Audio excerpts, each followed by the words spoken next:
Храбар и силен позади телефонот, уплашен и кукавица на судот, внатре кога е присутен. Пронешниот председател на владата на Република Македонија, денеска председател на најголемата опозициона партија, повторно побегна од правдата. Сето тоа го прави затоа што се крие очигледно позади партизираното судство. За мене и за сите нас нема никаква дилема за сето тоа, меѓутоа бидејќи ова се последните мигови на Груевски, верувам дека ова се последните мигови на партизираното судство. Ова судење е доказ дека тој секогаш нарачува насилство и линч врз политичките противници, особено врз оние кои што губи на избори.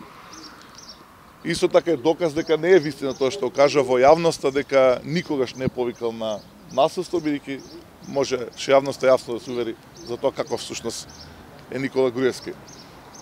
Сепак се надевам дека правдата ќе победи, се надевам дека ќе биде осуден и они сите оние кои што му помагаат во овие злодела, затоа што без санкционирање на ова злодело не можеме се надеваме да излеземе од кризата во која што се наоѓа Република Македонија. Се уште верувам дека ќе бидат осудени тие кои што ги вршат овие насилства, затоа што 10 години цела декада се наоѓаме под терор кој што ги организира и кој што го спроведува Никола Груевски и неговите соработници. Дали има некои прашања? Овде сте улога на оштетен вие и уште колку имени од општината? Има голем број на советници, голем број на оние кои што беа таму да не заштитат.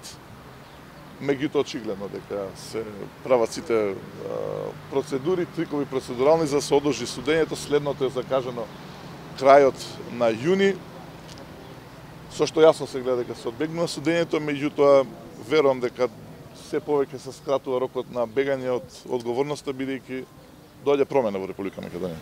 Како го коментирате тоа што господинот Груевски пристигна со обезбедување во судот и во придружба на портпаролот на влада?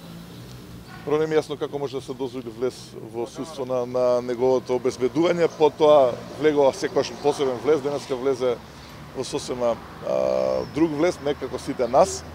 Тоа е едно демонстрирање на сила, демонстрирање на тоа дека се уште влада и така натаму во Република Македонија, но за мене е демонстрација на страв. Имав можност да го гледам, мислам дека се работи, го кажав тоа за еден уплашен човек кој што знае дека можеби не е денес, можеби не утре, но заутре ќе одговара се тоа што го прават.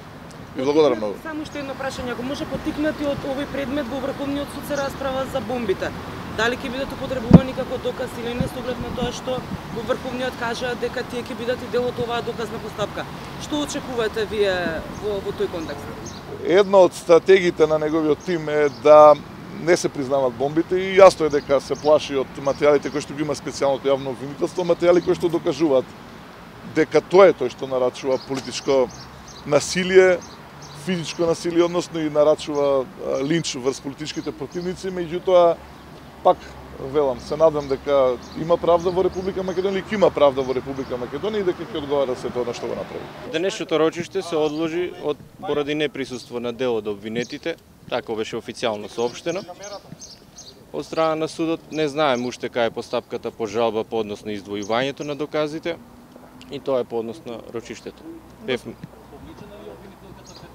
Не. Значи, обвинителката е службено одсутна, се наоѓа во странство, на наредното рочиште ќе го застапува обвинетите. Не. Се одложи заради тоа што не присуствуваат дел од обвинетите, а причините поради кои не присуствуваа никој не ги соопшти. Како ги толкувате оправдувањето на Михајлова, која што се уште го нема доставено аудио записите од првото рочиште со нејзиното денешно образложение дека приватна си е камерата? Не, тоа не е домашно видео за да е приватно. Ова се работи за установа која што мора да држи до својот дигнитет. И тоа во законот е предвидено кои рочишта се снимаат и на кој начин тоа се прави. Како ги коментирате само на прашање во основа на Врховен ќе се разгледува повторно за бомбите, дали да бидат доказ или не во одредена постапка, кажаа дека во оваа постапка се предвидени. Како ги коментирате така? Не би можел сега да ви коментирам ставот на судиите на Врховен суд. Сепак мислам дека тоа е највисока инстанца во Република Македонија и дека на крај ќе дојдат до заклучокот до кој што и ние.